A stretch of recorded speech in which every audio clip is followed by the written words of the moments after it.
2023 সালের 2রা June Coromandel express দুর্ঘটনায় দুই বন্ধু এখনো নিখোঁজ। কাঞ্চনজঙ্ঘা এক্সপ্রেস দুর্ঘটনাকে কেন্দ্র করে তোলপাড় রাজ্য। এই ঘটনা আসলে উস্কে দিল বিগত দিনের করমণ্ডল এক্সপ্রেস দুর্ঘটনাকে, যে ঘটনায় দুই বন্ধু এখনো নিখোঁজ। দেখতে দেখতে 3 দিন পার উত্তরবঙ্গের কাঞ্চনজঙ্ঘা এক্সপ্রেস দুর্ঘটনার।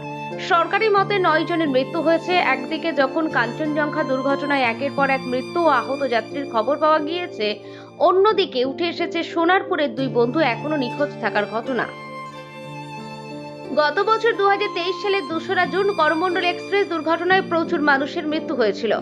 এখনো পর্যন্ত কোনো খোঁজ পাওয়া যায়নি সোনারপুরের দুই যুবকের। দীপঙ্কর মণ্ডল ও অক্ষয় মিস্ত্রির দুই বন্ধু কাজের খোঁজে সোনারপুর থেকে বাড়ি দিয়েছিল। অক্ষয়ের বাড়ি সোনারপুরে, অন্যদিকে দীপঙ্কর সোনারপুরে মামার বাড়িতে থাকতো।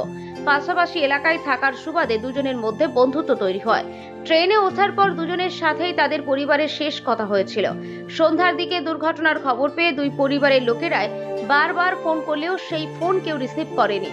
পরিবারের দাবি, পরের দিন সকাল পর্যন্ত ফোন রিং হয়। দুই পরিবারের লোকেরাই ঘটনার পরে রাতেই দৌড়ে গিয়েছিল ঘটনাস্থলে।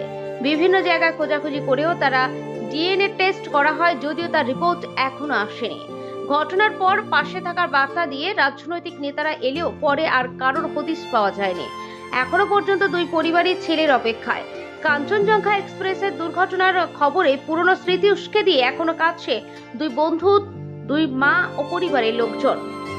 পাচ্ছি বাবা বললো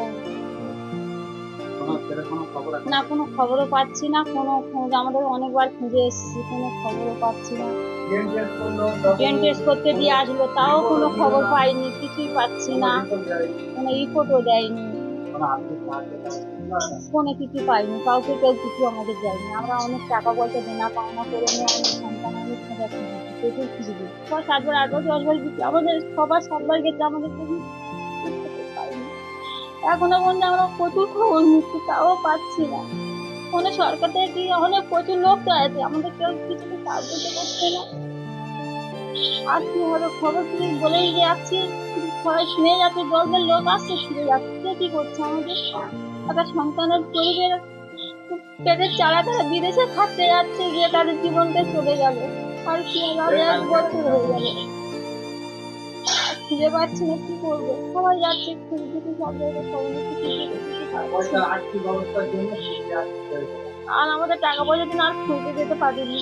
এই দেনা পাওনা করে নিয়ে বিচার কোথায় পাবো? আমরা গরিব মানুষ, লোকের বাড়ি ঠিক খেতে খাই, কোথায় পাবো? টাকা পয়সা দিন যেতেও পাচ্ছি না, যে গিয়ে খুঁজে নিয়ে আসবো, ফের যাবো 1 বার 2 বার, ইচ্ছা হলো আর যেতে পারছি না টাকার জন্য। দীপঙ্কর চেন্নাই যাচ্ছিল কাজের জন্য, যেতে গিয়ে করমণ্ডল ট্রেন দুর্ঘটনায় ওই যে নিখোঁজ হয়ে গেছে। সেই থেকে এই পর্যন্ত তার দেহ আজও আমরা শনাক্ত করতে পারিনি। 1 বছর তো হয়ে গেছে। হ্যাঁ, 1 বছর হয়ে গেছে।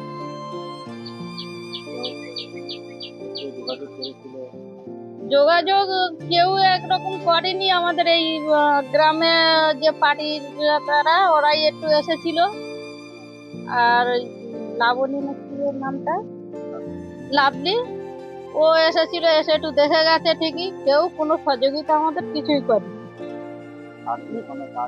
আর্থিক সাহায্য কেউ কিছুই করেনি। ছেলের খোঁজ আমরা পাই।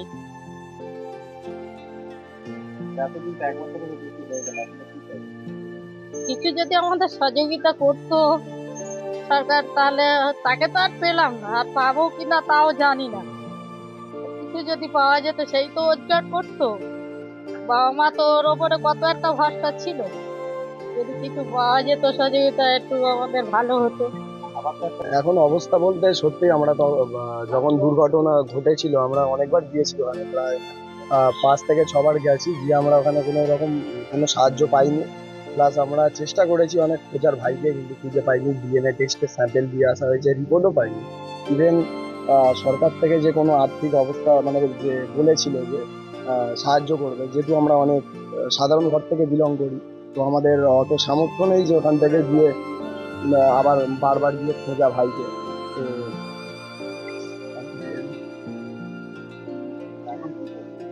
এখন কি চাইছি, এখন আর প্রায় 1 বছর তো হয়েই গেল, আর কোনো খোঁজ তো পেলাম না। আমরা চেয়েছিলাম যে কিছু আর্থিক সাহায্য যদি সরকারের থেকে পেতাম তাহলে হয়তো আমরা আবার গিয়ে ফিরে যাওয়ার চেষ্টা করতাম বাড়িতে। আমার দাদার নাম রাজা মিস্ত্রি।